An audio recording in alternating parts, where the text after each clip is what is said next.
కుంబెర గ్రామంలో జరిగిన విషాదకర సంఘటన ఏదైతే ఉందో యావత్ తెలంగాణ 2 రాష్ట్రాలను కుదిపేసింది. ఏంటంటే మా దగ్గర మతం లేదు, కులం లేదు, ఏం లేదని చెప్పి అంతా బాయ్ బాయ్ అని చెప్తారు. చెప్పుడు మాటలకే తప్ప కులం 100% ఉన్నదని చెప్పి నిరూపణ అయింది. ఎందుకంటే ఒక రజక బిడ్డ మన ముట్టుబట్టలు కానీ మన ఇంటి పరిశుభ్రత కానీ అన్ని విధాల పనిచేసే ఒక బిడ్డను ఒక రెడ్డి కులాస్తులు దురాంకారంతో మీరు ఇళ్ళకి రావద్దని చెప్పి నెట్టివేయడం జరిగింది.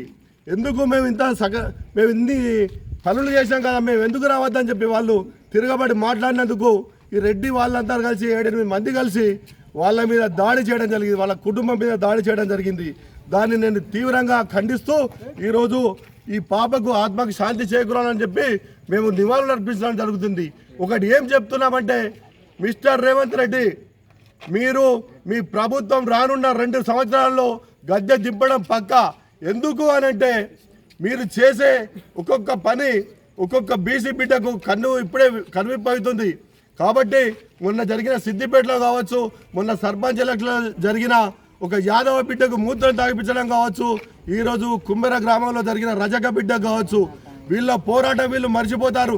ఒకప్పుడు సాగలు అయిలామంటే చుచ్చు పోసుకున్న నాయకులు ఈరోజు ఎందుకు అణిగి ఉంటారని చెప్పి నేను ఈ వర్గాలను కూడా ప్రశ్నిస్తున్నాను. మనమంతా ఒకటై ఒక తాటి మీదకి వచ్చి ఈ అగ్రవర్ణాలను ఓడించే వరకు మనం అంతా కలిసికట్టుగా ఉండాలని చెప్పి నేను ఇక్కడ నుంచి పిలిపివ్వడం జరుగుతుంది.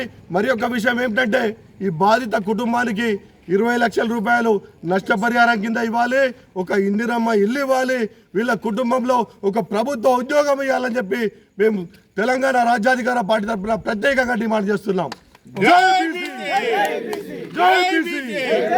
జై బీసీ.